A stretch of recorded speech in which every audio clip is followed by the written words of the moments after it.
To Watsonville now. The city is supporting a call to action for more communication from the Agricultural Commission about when possible harmful pesticides are used by growers.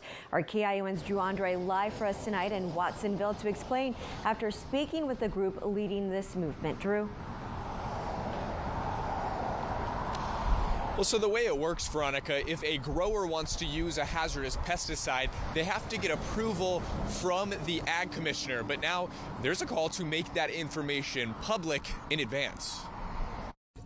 There are about 40 what's called California restricted pesticides. These are considered the most hazardous sprays a grower can use. There have been tons of studies all up and down the Central Coast, primarily in Monterey and Santa Cruz, of situations where there have been people who have been exposed from faraway applications. The organization Safe Ag, Safe Schools is now supported by Watsonville City Council in urging the county's ag commissioner to release advance notice to the public when growers will use those hazardous pesticides. The difference it would make is that people can then go to the ag commissioner's website and look up on these notices of intent. They'll actually tell you what sort of restricted pesticide they're using, but also along with it, maps of where they'll be actually applying. For me, it's not realistic. I just don't have the staff that I can devote to manage that information for the... Hidalgo says his small office is flooded with requests from growers from June to October. Plus, he says California has the toughest regulations in the country when it comes to pesticide use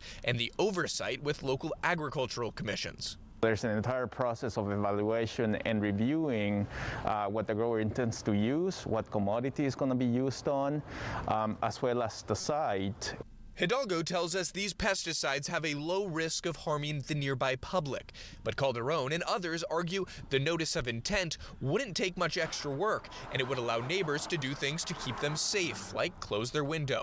Or keep children or vulnerable people who are really sensitive on their lungs or have asthma kept indoors.